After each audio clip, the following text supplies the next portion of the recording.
अस्सलाम वालेकुम friends, welcome back to my channel best home remedies. आज की वीडियो में हम दांत या दाढ़ के इन्फेक्शन की बात करेंगे और इसका एक आसान हल भी आपको बताएंगे। अगर दांतों में दर्द महसूस हो या सनसनाहट की वजह से रात में सोना मुश्किल हो जाए तो हो सकता है ये महज मामूली सा दांतों का दर्द ना हो बल्कि इन्फेक्शन हो।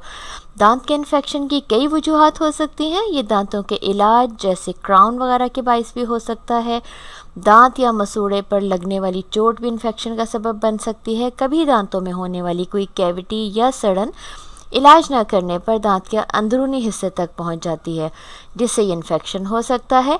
यूँ तो ये इन्फेक्शन किसी भी दांत में हो सकता है, लेकिन अकल दाढ़ में इन्फेक्शन होने के ख़तरात ज़्यादा होते हैं क्योंकि इसकी सफाई का ख्याल रखना थोड़ा मुश्किल होता है। यही वजह है कि अगर इन्फेक्शन ज़्यादा सीरियस हो जाए तो अकल दाढ़ को निकलवाना ज़रूरी हो जाता है। वजह चाहे जो भी हो, दांत के इन्फेक्शन का बर वक्त इलाज ही इससे होने वाले नुकसानात से बचने का वाहिद रास्ता है।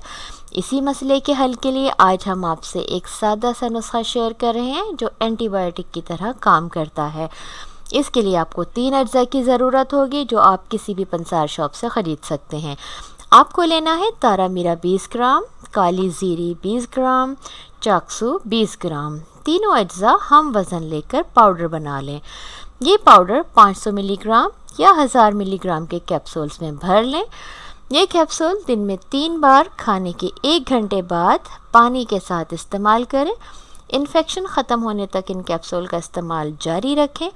अगर तकलीफ़ ज़्यादा हो और आपकी तबीयत बर्दाश्त कर सकती हो तो आप 1000 मिलीग्राम वाले कैप्सूल इस्तेमाल करें, वरना 500 मिलीग्राम वाले कैप्सूल्स का इस्तेमाल ही काफ़ी है।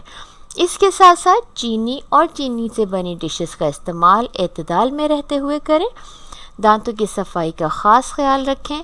ख़ास तौर पर मीठा खाने के बाद ब्रश ज़रूर करें। अगर आप इन तमाम बातों पर अमल करेंगे तो इंशाल्लाह आपके दांत हमेशा मज़बूत और सेहतमंद रहेंगे। Thanks for watching.